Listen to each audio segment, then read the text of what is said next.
कि अंदर फैक्ट्री में असल में कितने लोग गंभीर रूप से घायल हुए, कितने लोगों की मृत्यु हुई, वहाँ पर किस तरह से जांच होनी चाहिए। फॉरेंसिक जांच की अगर मांग हमारे धरना स्थल पर बैठे साथी करते हैं तो मैं इसको गलत नहीं मानती।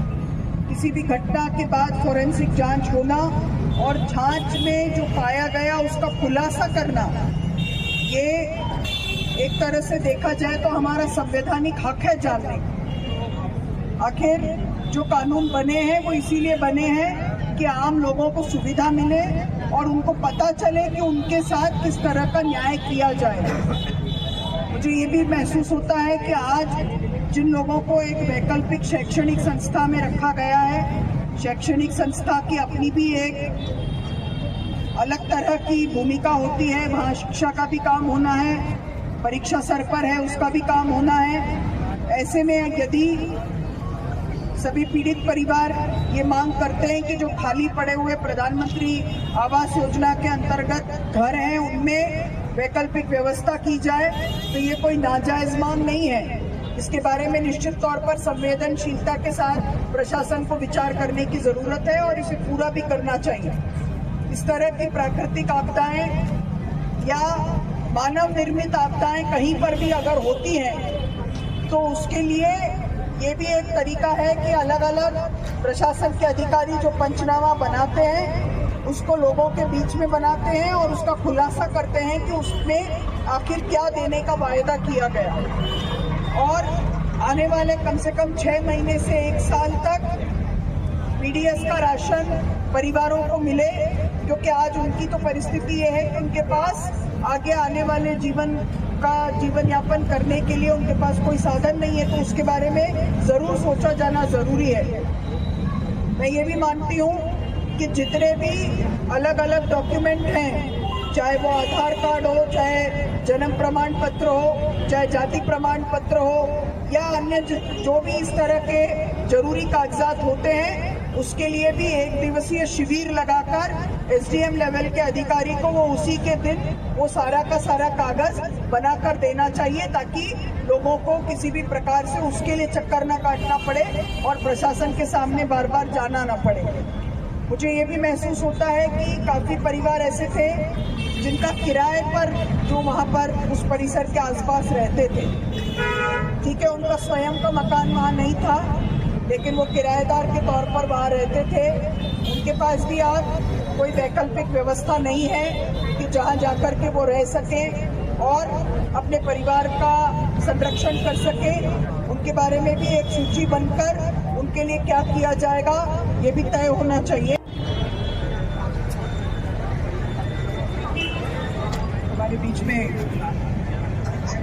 हमारे बीच में इस धरना स्थल पर उपस्थित सभी पीड़ित परिवार के बहुत सम्मानित माताओं बहनों, प्यारे बच्चों, हमारे सभी कार्यकर्ता पदाधिकारी बंधुओं, क्षेत्र के हमारे विधायक आदरणीय डोगरे जी, हमारी बहन अवनी जी, रामू टेकाम जी जो यहाँ से पार्लियामेंट का चुनाव लड़े, आरजीपीआरएस में मेरे साथ स्टेट कन्वीनर के तौर पर काम करने वाले हेमंत भाई, हमारे जिला कांग्रेस कमेटी के सम्मानित अध्यक्ष जी, हमारे सभी सम्मानित साथीगण और मीडिया के सभी साथीगण। मीडिया के साथियों से अलग से भी बातचीत होगी, लेकिन जो यहाँ पर पहुंचकर देखने को सुनने को मुझे मिला वो अपने आप में बहुत दुखद, बहुत खेदजनक, और मैं कहना चाहती हूँ कि एक सभ्य समाज में इस तरह की घटना होने के बाद जिस तरह से मदद की उम्मीद की जाती है, जिस तरह से राहत देने की उम्मीद की जाती है, और जब वो नहीं दिखाई देता तो अपने आप में बहुत शोक महसूस होता है। मुझे बताया गया कि मुख्यमंत्री जी का यहाँ पर दौरा हुआ, पूर्व मुख्यमंत्री आदरणीय दिग्विजय सिंह जी का भी यहाँ पर दौरा हुआ, प्रशासन में फेरबदल भी किया गया और कार्रवाई भी हुई, लेकिन आज तक जिस तरह से इस घटना से सबक लेते हुए इसकी पुनरावृत्ति ना हो, उसको सुनिश्चित करने के लिए कड़ी धाराएं लगाकर कार्रवाई की जानी चाहिए थी, उसके बारे में अब तक पीड़ित पक्ष को कोई जानकारी नहीं। क्या मुआवजा मिलेगा, उनके मकान जो पूरी तरह से ध्वस्त हो गए हैं उनको रहने के लिए क्या वैकल्पिक सुविधा मिलेगी, उनके मकान का मुआवजा किस आधार पर उसका आकलन होगा और राशि मिलेगी। जिन लोगों की मृत्यु हुई, दुर्भाग्यपूर्ण घटना है, उनको किस तरह से अब उनके परिजनों को लौटा पाना तो नामुमकिन है, लेकिन फिर भी हम जो आज उनके परिवार में शेष लोग हैं उनकी देखभाल और संभाल के लिए क्या मदद कर सकते हैं, इसके बारे में खुलकर प्रशासन को चाहिए कि वो एक लिखित तौर पर पीड़ित पक्ष को बताए कि वो क्या करेंगे। जो मुझे बताया गया है, ऐसे परिवार जिनके घर में अब कोई पुरुष सदस्य नहीं बचे जो उनके रोजी रोटी की व्यवस्था कर सकें, उनकी देखभाल कर सकें, ऐसे परिजनों में से किसी एक को किसी तरह का वैकल्पिक रोजगार की क्या व्यवस्था की जाएगी, इसके बारे में भी अब तक प्रशासन ने कोई खुलासा नहीं किया। ऐसी जब घटना होती है उसका अंदाज़ा आपको है, सबको है, तो हमारी जितनी बातें हमने आपके सामने रखी हैं, फिर हम भूख हड़ताल पर बेमतलब के लिए नहीं बैठे हैं। लोगों के द्वारा आरोप लगाया जा रहा है कि आप राजनीति कर रहे हैं। एक बात हम आपके ध्यान में भी लाना चाहते हैं कि ये कांग्रेस पार्टी का मंच नहीं है, ये सर्व समाज का मंच है। इस मंच पर कन्नी सेना के जिलाध्यक्ष, परशुराम सेना के जिलाध्यक्ष, राजपूत समाज के जिलाध्यक्ष, जयस भीम पार्टी गोंडवाना, हर संगठन ने समर्थन किया है। हमने ये भी कहा इस मंच से कि भाजपा के नेता हो, कांग्रेस के नेता हो, किसी भी पार्टी के नेता हो, ये मंच सबके लिए खुला है। हमारा सिर्फ इतना कहना है कि आश्वासनों पे काम नहीं चलेगा। दीदी एक बात और है, मध्य प्रदेश के झाबुआ में जो पेटला वट्टा इंसिडेंट हुआ था 2015 में, आश्वासन तो तब भी बहुत मिले थे, लेकिन अभी तक उनके लोगों को मुआवजा नहीं। दूसरी बात, एक बात मैं आपके ध्यान में लाना चाहती हूँ, ये लोग जो बार बार कह रहे हैं कि हरदा का मामला है, हरदा का मामला है, दीदी ये हरदा का मामला नहीं है। संज्ञान में लीजिएगा कि 2 दिन पहले कौशाम्बी उत्तर प्रदेश में 2 लोगों की मौत हुई, 4 लोगों की फायर क्रैकर्स में। वो 4 लोग भी वही हैं जिनकी बॉडीज रिकवर हुई। उसके 4 दिन पहले शिवकाशी, जो कि फायर क्रैकर्स का पूरा हब था, वहाँ पर भी 10 लोगों की मौत हुई। तो यदि अलग अलग हमारा ये कहना है ये फायर क्रैकर्स माफिया चल रहा है, ऊपर से लेकर नीचे तक लोगों का राजनीतिक संरक्षण किया जा रहा है। और इसलिए हमारी जो लड़ाई है, यदि आज हरदा नहीं लड़ेगा तो ये अगले 1 महीने में 3 इंसिडेंट, तो हम समझ सकते हैं कि मामला कितना सही है। तो इसी लाइट में हम ये कह रहे हैं कि जो जानकारी ऑलरेडी हो चुकी है वो किसी भी एक व्यक्ति को, मुझे विधायक को, किसी को देने की बजाय, आपको देने की बजाय पब्लिक डोमेन में डाला जाए और आप जो करना चाहते हैं उसको लिखित में दिया जाए। हम कोई भी अनरीजनेबल डिमांड नहीं कर रहे हैं कि आज खाते में पैसा दें। तीसरी चीज, लोगों को भ्रमित ना किया जाए कि एनजीटी, और ये भी साफ किया जाए कि प्राकृतिक आपदा है। आपने अभी तक इतनी कमजोर धाराएं क्यों लगाई, और विधानसभा में ये मुद्दा उठने के बाद अभी तक उसके ऊपर सही तरह से धाराएं नहीं लगी है। उनका ड्राइवर जो है वो खुलेआम विटनेस टैंपरिंग कर रहा है। तो ये सारी बातें आपके संज्ञान में लानी चाहिए। जा रहा है तो काफ़ी हो रही है, बताया भी जा रहा है जो कुछ मांगे हैं उस संबंध में सरकार को देखना चाहिए, बात करना चाहिए आप लोगों से, और आपको जो देना है, हम लोगों ने पिछली बार भी बात की थी, जो देना है आपको वो पूरा चार्ट बना कर दें कि आपको क्या क्या देना है और कौन कौन का क्या क्या नुकसान हुआ। वो परिवारों को पता ही नहीं है कि हमारे लोगों को कौन कौन क्या क्या मिलेगा। ये सब चीज़ें पूरी डिटेल प्रशासन को सामने रखना चाहिए, वो चीज़ नहीं रखी है। आप लोग यहाँ बैठे हैं और मीनाक्षी जी हमारे बीच में आई है, वो पंचायती राज प्रकोष्ठ की राष्ट्रीय अध्यक्ष हैं और मंदसौर से सांसद रही है। वो भी आपसे चर्चा करने के लिए आई है और चर्चा करके ये बात दिल्ली तक ले जाएंगे और वहाँ उठाएंगे आपकी बातों को और आपकी मांगों को उठाएंगे और आपको न्याय कराने की कोशिश वो भी करेंगे। और हम लोग सब मिलकर भी आपके साथ न्याय कराना चाहते हैं। धन्यवाद। आज मैं उनसे निवेदन करना चाहूँगा।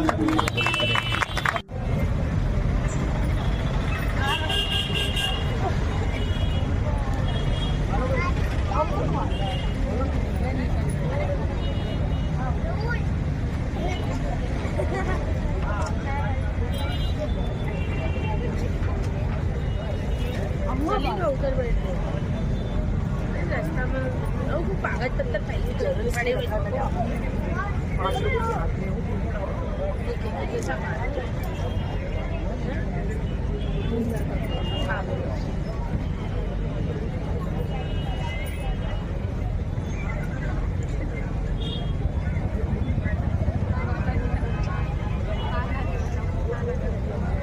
कोई डिसाइड ही कर सकते हैं।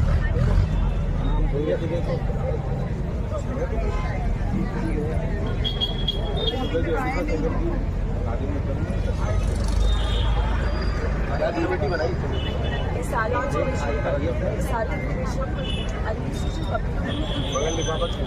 SIT का भी कब करके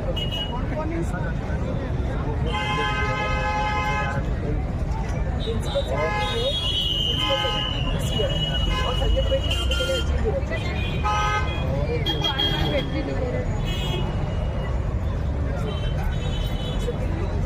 हमने इसमें इसलिए कहा है इंडिपेंडेंट कि CBI पे हमें भरोसा नहीं है, SIT पे हमें भरोसा नहीं है।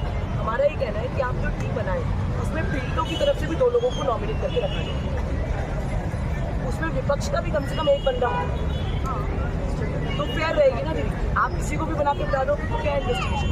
अच्छा फॉरेंसिक का लगातार बोल रहे हैं, हुआ है ना फॉरेंसिक, हुआ है ना केमिकल्स का हुआ है, लोगों के मरने का हुआ है, कब हुआ है, बाहर हुआ है, कौन सी लैब हो गई, वो जानकारी हम निकालनी चाहिए। फॉरेंसिक की रिपोर्ट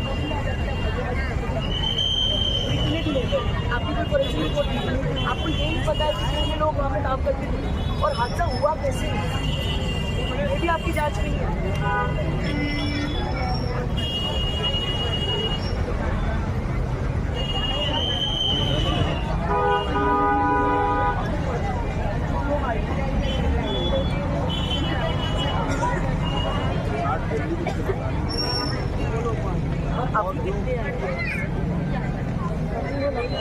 और जिनका समाज जनपद और अलग अलग जगह पे है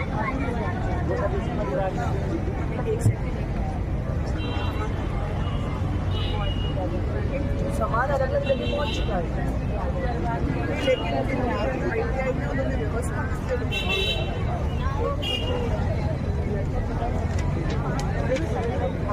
5 लोग बोले हैं इसमें सब रहे। अब उनका ये कहना है कि ITI कॉलेज में तो खुलना है।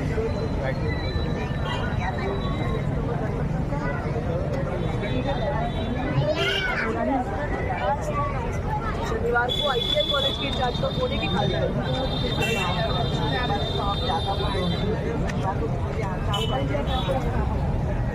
कहाँ जाएंगे? नहीं वहाँ पर नोटिस चिपका है, नोटिस चिपका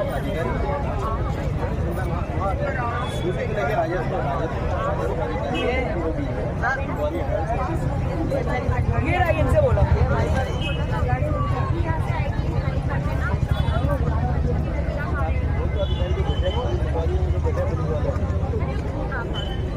लोगों को एक कॉल करके। अच्छा एक सेकंड दीदी, सबसे पहले हमने कलेक्टर साहब से जब हम लोग मिले, हमने घरों को लेकर क्या डिमांड रखी?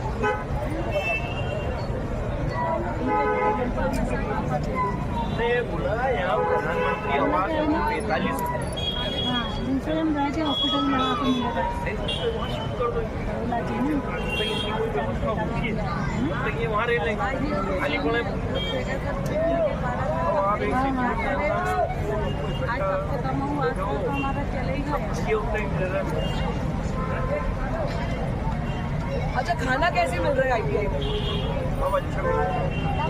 के साथ अहिंसात्मक ढंग से जब चल रहा है तो प्रशासन से हम अगर ये उम्मीद करते हैं कि वो घटना स्थल पर अपने 1-2 अधिकारियों के साथ आकर पीड़ितों से बातचीत करें, तो ये कोई बहुत बड़ी मांग नहीं है जो कि घबराई जाए, जो कि की न जाए। अगर कहीं कोई हिंसा का वातावरण होता है तब तो हम मान सकते हैं कि उनको आने में कोई गुरेज है, पर जबकि एक अहिंसात्मक और संविधान के दायरे में रहकर एक काम हो रहा है, तो यहाँ पर जो धरना हो भी रहा है वो कोई प्रशासन की खिलाफत के लिए हो नहीं रहा है।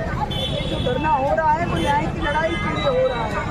उम्मीद है कि आने वाले समय में प्रशासन और ज़्यादा संवेदनशीलता के साथ इनकी सुनवाई करे, और अगर वो इनकी सुनवाई करते हैं तो हम ये मानना चाहते हैं कि शासन और प्रशासन संवेदना के साथ काम करे और जो भी पीड़ित पक्ष हैं उनकी सुनवाई करे। उनकी हम जाहिर है जो जिनके परिजन गुजर गए उसकी भरपाई कभी नहीं हो सकती, उसकी क्षतिपूर्ति कभी नहीं हो सकती, लेकिन जो शेष बचे परिजन हैं उनकी कम से कम देखभाल हो, उनको न्यूनतम संरक्षण जो कि हमारे देश के कानून के दायरे में है प्रदान करना हमारी जानकारी उसके लिए प्रशासन क्या कदम उठाने वाली है। अगर उसको खुलासा इसका करती है तो उसमें क्या दिक्कत है ये मैं समझ नहीं पा रही हूँ और मैं इसी की मांग प्रशासन से करती हूँ।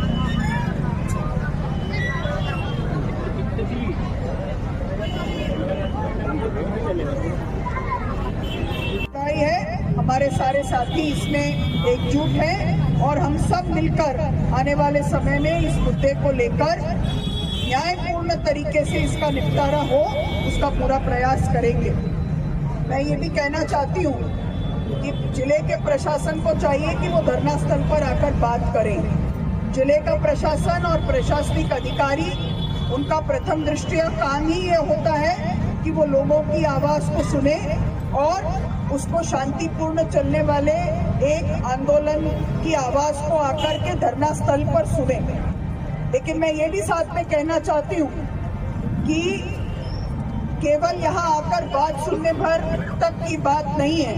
एक डेडलाइन देना चाहिए प्रशासन को कि आखिर कब तक ये न्याय मिलेगा, आखिर किस दिन तक मुआवजा मिलेगा, आखिर किस दिन तक घरों की वैकल्पिक व्यवस्था होगी, आखिर किस दिन तक कागजात मिलेंगे, आखिर ट्रीटमेंट के लिए जो पैसों की जरूरत है उसके लिए क्या किया जाएगा।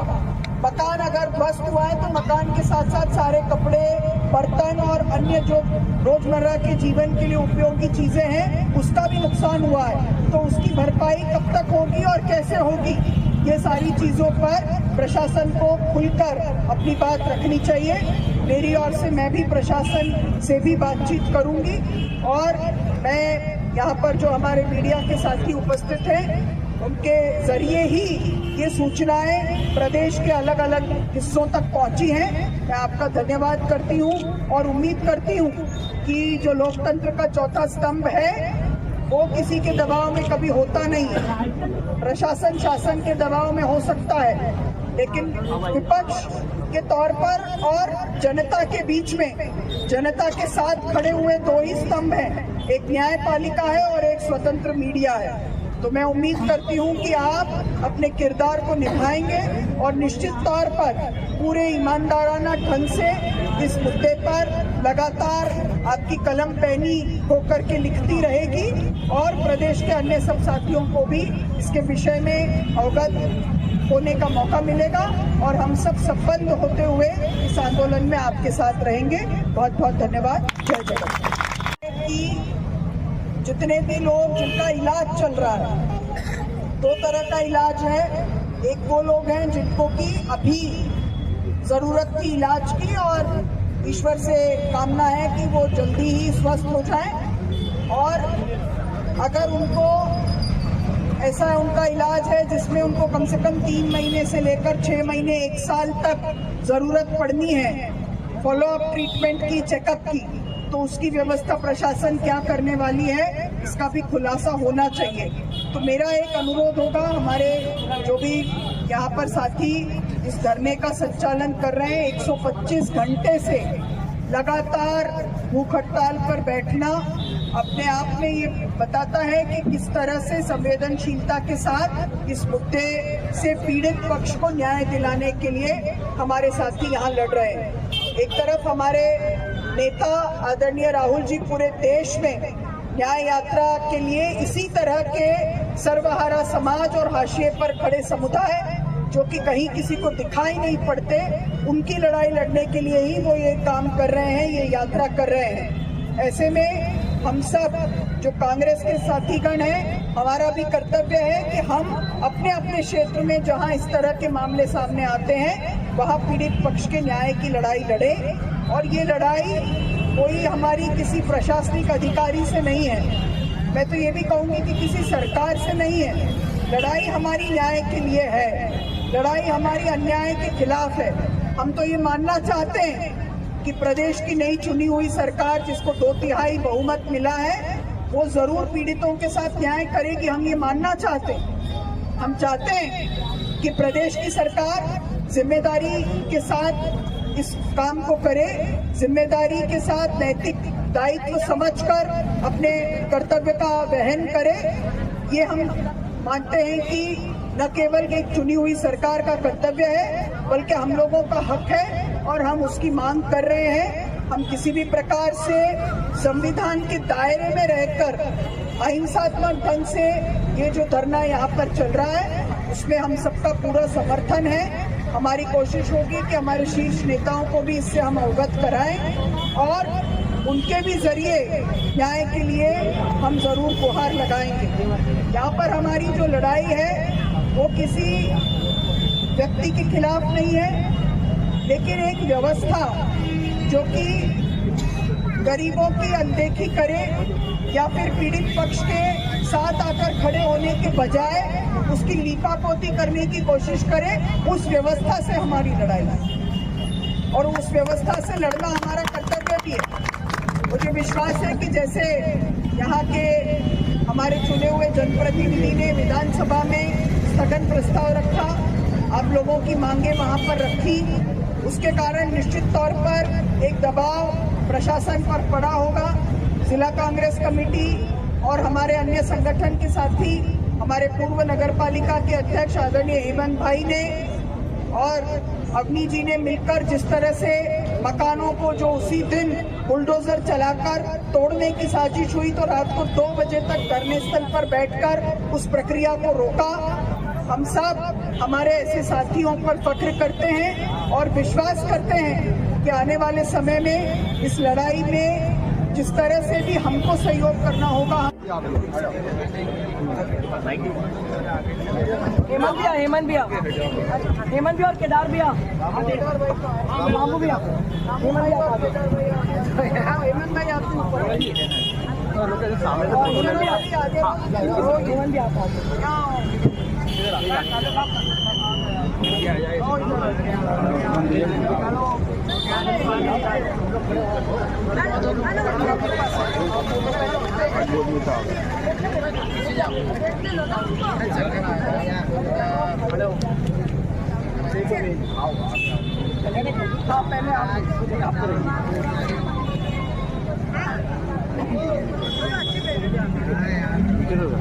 साथियों, पिछले 125 घंटों से हम लोग भूख हड़ताल पर बैठे हैं और अभी तक एक एसडीएम पटनी जी के अलावा जिन्होंने आके कहा कि वो ऑथराइज ऑफिसर नहीं है, कोई भी सरकार की तरफ से हमसे आके बात करने के लिए तैयार नहीं है। हम आप लोगों के माध्यम से हमारी जो मुख्य मांगे हैं, हमारा एक जो डिमांड लेटर है, उसको आप लोगों के माध्यम से सरकार तक पहुंचाना चाहते हैं। हमारी ये गुजारिश है कि हम लोग यहाँ संवाद के लिए तैयार हैं। हम ये चाहते हैं कि पीड़ितों को न्याय मिले, लेकिन शासन प्रशासन का रवैया देखकर कुछ बहुत गहरे सवाल खड़े होते हैं। देखिए, एक बात जो महत्वपूर्ण है वो ये कि कुछ चीज़ें ऐसी हैं जो तात्कालिक तौर पर की जा सकती हैं। जैसे राजेश अग्रवाल पर अभी तक कड़क धाराएं क्यों नहीं लगाई गई? जब मुख्यमंत्री जी मोहन यादव जी ने कहा कि कड़ी से कड़ी सज़ा मिलेगी, लेकिन राजेश अग्रवाल के खिलाफ में जो एफआईआर बनी है वो बहुत ही कमज़ोर है। उसमें लेबर लॉ, आईपीसी 302 की धारा, बहुत सारे प्रावधान नहीं लगाए गए। तो क्या ये राजनीतिक संरक्षण है? दूसरी बात, आपके माध्यम से हम ये भी कहना चाहते हैं कि राजेश अग्रवाल का जो ड्राइवर था अमित प्रजापति, वो जमानत पर रिहा हो गया है और विटनेस टैंपरिंग की पूरी कोशिश कर रहा है। हमारे पास कुछ ऐसे ऑडियो उपलब्ध हैं, ऐसी चीज़ें उपलब्ध हैं जिससे हम ये साबित कर सकते हैं कि अमित प्रजापति लगातार पीड़ितों को तंग करने की, उनको तोड़ने की, उन पर दबाव बनाने की कोशिश कर रहा है। तो अमित प्रजापति के खिलाफ में भी संज्ञान लिया जाए, ये बहुत ज़रूरी है। तीसरा ये कि घटना को इतने दिन हो गए, अभी तक हरदा के लोगों को ये नहीं पता कि ये घटना किस कारण से हुई थी। राजेश अग्रवाल की गिरफ्तारी हो गई है, लेकिन ये पूछताछ अभी तक पुलिस नहीं पता कर पाई है कि कितने लोगों की जानें गई हैं। यदि कोई फॉरेंसिक कमेटी का आपने गठन किया है तो हम पिछले लास्ट के दिन से अभी तक एक मांग कर रहे हैं कि जो भी किया है उसको पब्लिक डोमेन में डालें। फॉरेंसिक की यदि कोई जांच हुई जिससे ये पता चले कि क्या वहाँ पे डायनामाइट और जेलेटिन का यूज़ होता था, क्या वहाँ पे सारे लोग उस फैक्ट्री साइड से निकल के नहीं आ पाए थे, तो वो सारी जानकारियों को रखा जाए। एक एसआईटी का गठन हुआ है, ऐसा हमारे संज्ञान में आया है, लेकिन एसआईटी सीबीआई पे हमें भरोसा नहीं है। हमारा मुख्यमंत्री मोहन यादव जी से ये निवेदन है कि एक तो पहली चीज़ ये कि आप एक प्रतिनिधि मंडल भेजें। हमारा तो ये निवेदन होगा कि आप स्वयं आएँ, ये बड़ा मामला है।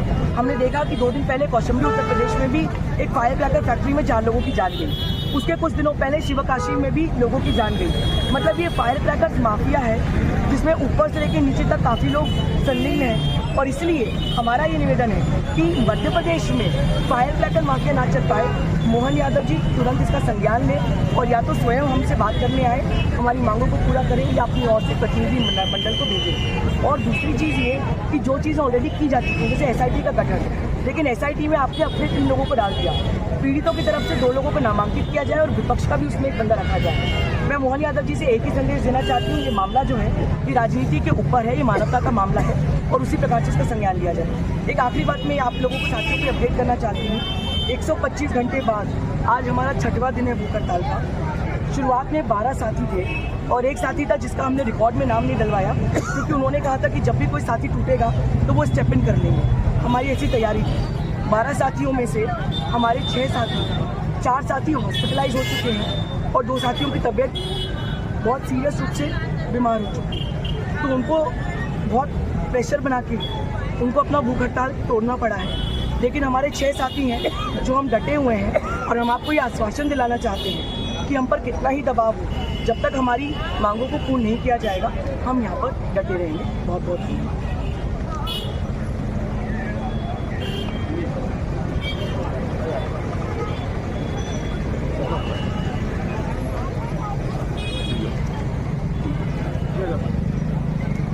ये घटना बड़ी दुर्भाग्यपूर्ण है हमारे जनता के लिए, और जो घटना हुई उसके बारे में पूरा पहले भी विधानसभा में स्थगन लाया था। स्थगन के बाद 2 घंटे चर्चा हुई। मुख्यमंत्री जी ने उसका आश्वासन दिया था कि हम पूरा न्याय करेंगे, हमारे जो नुकसान हुआ उसकी भरपाई करेंगे।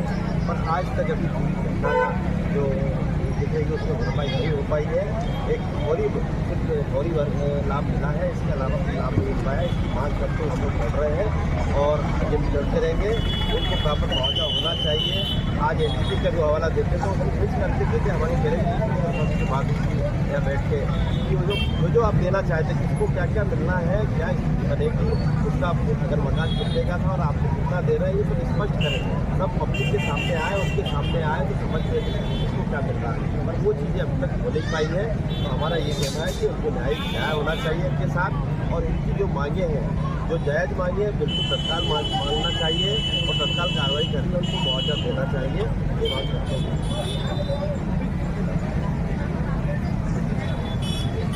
हम लोग पहले दिन से ये मांग कर रहे हैं कि जो लोग वहाँ से विस्थापित हुए उनको वैकल्पिक आवास उपलब्ध कराया जाए, और उसकी व्यवस्था हरदा शहर में है भी।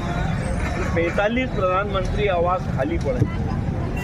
प्रशासन पहले दिन से चाहता तो उनको वहाँ शिफ्ट कर सकता, लेकिन आज तक ये रवैया समझ में नहीं आ रहा है कि आप ITI में वहाँ सारे लोगों को 1-2 हॉल में इतने दिन तक इतने सारे परिवार कैसे रहेंगे, यही समझ में नहीं आ रहा। दूसरी तरफ वहाँ जो बच्चे पढ़ते हैं उनकी भी पढ़ाई प्रभावित हो रही है। तो हमारी ये मांग है कि जो प्रधानमंत्री आवास खाली पड़े हैं वहाँ पीड़ित परिवारों को जब तक उनकी कोई स्थायी व्यवस्था नहीं हो जाती वहाँ रखा जाए। इसके बजाय प्रशासन की केवल इसमें रुचि है कि जो मकान उनके थे उनको तोड़ा जाए। अगर हम लोग प्रयासपूर्वक वो नहीं बचाते तो वो मकान भी अब तक टूट जाते। दूसरी तरफ जो सत्ताधारी पार्टी है उसके जनप्रतिनिधियों का रवैया अभी समझ से बाहर है। हमारे सांसद जी कल परसों एक औपचारिक कार्यक्रम में खिड़कियाँ है, वो यहाँ से निकले, वो जहाँ ITI है जहाँ इनके आवास बना के रखे हैं अस्थायी रूप से, वहाँ से सामने से जाते वक्त भी निकले, आते वक्त भी निकले। अगर वो चाहते तो 5 मिनट रुक के इनके हालचाल जान लें, लेकिन उन्होंने